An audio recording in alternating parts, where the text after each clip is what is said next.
இப்போதான் ஏஞ்சிட்டேன். காலைல 6 மணிக்கே ஏஞ்சிட்டு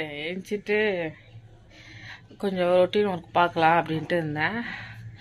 என்ன ஆச்சுன்னா ரொம்ப பயங்கரமாக இந்த லெஃப்ட் சைடு நெஞ்சு வலிக்க ஆரம்பிச்சிச்சு.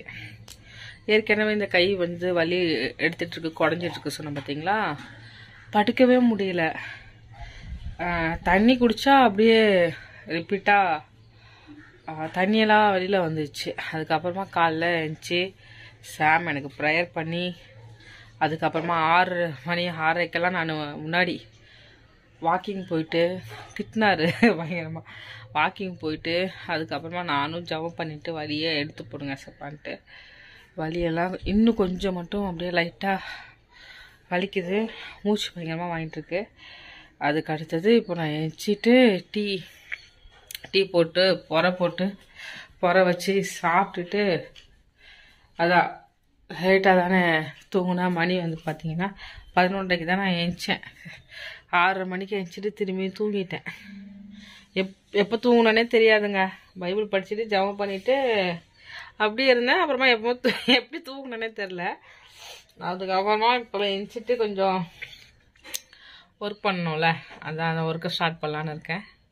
அப்படியே அந்த ரொட்டீன் வீடியோவை வந்து நீங்கள் பாருங்கள். ஓகே, எனக்கு உடம்பு சரியில்லை. நான் யார் தெரியுமா உங்ககிட்ட சொல்கிறேன்? நீங்கள் தான் எனக்கு உடம்பு சரியில்லைடா எனக்கு வந்து அட்வைஸ் பண்ணுவீங்க, என்னை விசாரிப்பீங்க, என்னை கேட்பீங்க. அதனால தான் உங்ககிட்ட நான் எப்போவுமே ஷேர் பண்ணுறேன். ஏன்னா இதில் வந்து என்னுடைய அக்கா, என்னுடைய ஆண்டி, அண்ணா, தம்பி, அதுக்கு அடுத்தது தாத்தா, பாட்டி, அப்பா, அம்மா முறையில் இருக்க எல்லாருமே இருக்கீங்க. அதனால எங்கள் ஃபேமிலிக்கு அடுத்தது ஃபேமிலி இல்லை, என் ஃபேமிலியும் நீங்களும் ஒன்று தான், அந்த மாதிரி. ஓகேவா? அதனால் என்னை விசாரிக்கிற எல்லாருமே நீங்கள் இதில் தான் இருக்கீங்க. மழை பெய்யல. காலையில் எழுந்தோடனே இப்போ பாருங்கள் தண்ணி ஊற்றிட்டுருக்கு வீட்டுக்குள்ளே ஃபுல்லாக. காட்டுறேன். தண்ணி பயங்கரமாக ஊற்றி இருந்துச்சு. இப்போ தான் கொஞ்சம் கொஞ்சமாக காயுது. இதால் தான் கொஞ்சம் நமக்கு என்னென்னா பொருளெல்லாம் டேமேஜ் ஆகுது. இந்த இடத்துல ஏதாவது இல்லைங்க, இந்த இடத்துல என்னன்னு தெரில, அந்த சைடு என்ன இருக்குன்னு தெரில. இந்த இடத்துல மட்டும் தண்ணி அப்படியே ஊற்றிட்டே இருந்துச்சு இதெல்லாம் பயங்கரமாக. இங்கே வந்து பாத்திரத்தை சாம் எடுத்துருக்குறாரு. அங்கே வந்து பாத்திரம் ஒன்று வைக்கணும், ஒயிட் கலரு. ஏன்னா எப்போ மழை வரும்னு தெரியாதுல்ல.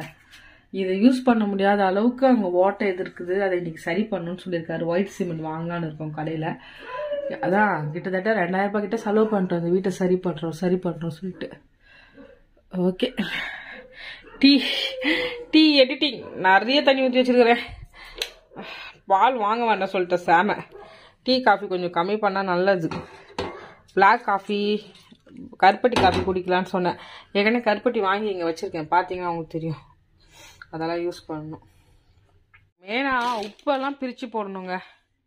உப்புக்கு பாட்டிலெல்லாம் இந்த வாட்டி மாற்றிடலான்னு இருக்கிறேன்.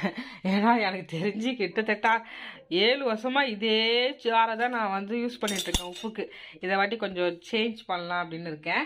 அப்படியே பாருங்கள், எல்லாத்தையுமே முன்னாடியே சொல்லிட்டேன். ஓகே, பாருங்கள்.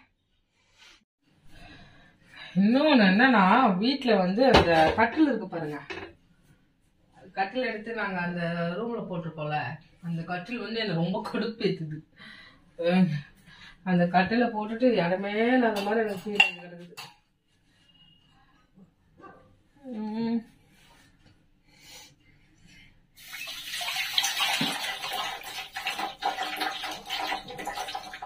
அதனால அது வேற எனக்கு டென்ஷன் ஆயிடுது. சின்ன டென்ஷன் தான். கட்டில் ரூம்ல இருக்கனால இடம் ஃபுல்லா அடிச்சிச்சு. ஆனா கட்டில படுத்தாதான் கொஞ்சம் இப்ப வேற எனக்கு நல்லா இருக்குதா. கீழே தலையில வேற படுக்க முடியல. கட்டில எடுத்து இந்த ரூம்ல போட்டணும்னு சொல்லியிருக்கிறேன் சாமி கிட்ட. ஆரோக்கிய பால் தாங்க நாங்க வாங்குறோம். ஆவின் பால் வாங்குறத நிறுத்திட்டோம். ஆரோக்கிய பால் நல்லா திக்காவும் இருக்குது. ஒரு பாக்கெட் வாங்கினா எங்களுக்கு 2 நாள் நல்லா வருதா. அதனால ஆரோக்கிய பால் இப்போ யூஸ் பண்ணிட்டு இருக்கேன் நான். சுத்தமாக இருக்கும் சொல்கிறாங்களே, அதனால் ஆவின் பால் தயாரிக்கிற இடத்துக்கெல்லாம் நான் போயிருக்கேன். அங்கே வந்து இண்டஸ்ட்ரிக்கெல்லாம் போயிருக்கேன். அதனால் ஆவின் பால் வேண்டான்னு அப்படியே முடிவெடுத்துட்டேன். சரி, ஆரோக்கியாவே யூஸ் பண்ணுவோம் அப்படின்ட்டு.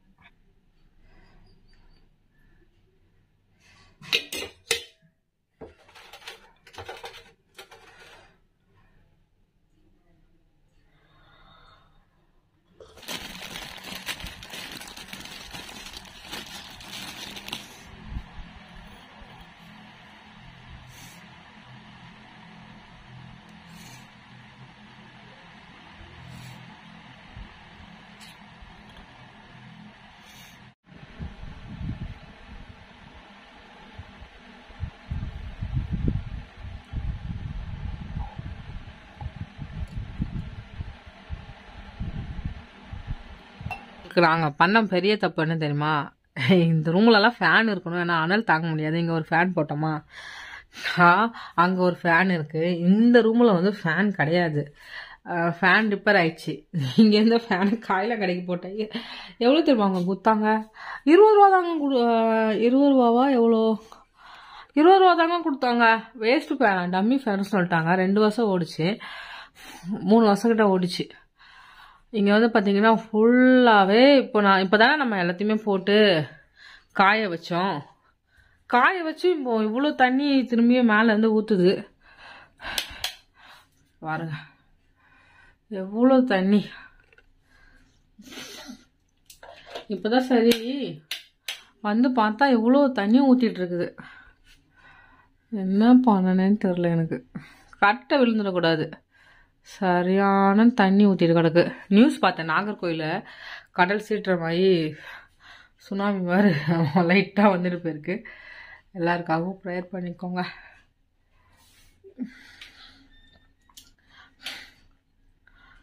எப்படி தண்ணி ஊற்றுது பார்த்தீங்களா மேலே இருந்து. அதான் இந்த ரூமில் ஃபேன் மாட்டிருந்தான்னு வச்சுக்கோங்களேன். ஃபேன் வாங்கணும், எப்போ வாங்குவோம் தான் தெரில. ஃபேன் மட்டும் போட்டிருந்தோன்னு வச்சுக்கோங்களேன், இந்த பிரச்சனையே வந்திருக்காது. டக்குன்னு காஞ்சிருக்கும். அந்த ரூமெல்லாம் காய வச்சுட்ருக்கோங்களா ஃபேனை போட்டு. அவ்வளோ நேரம் குட்டி ரூம்லேயும் ஃபேன் தான் போட்டு வச்சுருந்தேன். ஆனால் தண்ணி இப்படி ஊற்றிட்டே தான் இருக்குது. கிட்டத்தட்ட மணி பாருங்கள், 1 மணி ஆகுது, இன்னுமே இந்த தண்ணி ஊற்றுறது நிற்கவே இல்லை. சரியான இது மாதிரி இருந்தால் நம்மளுடைய பொருள் தான் டேமேஜ் ஆகிடும். அதான் முக்கியமாக பார்க்க வேண்டிய விஷயம். ஓகே, ஓட்டு வீட்டில் மட்டும் இருந்தீங்கன்னா நீங்கள் எல்லா ரூம்லையுமே ஃபேன் போட்டுக்கோங்க. நம்மளுக்கு இன்னொன்று என்னென்னா, இந்த ஃபேன் வந்து ஒரே கம்பியில் வந்து நம்ம போட முடியாது.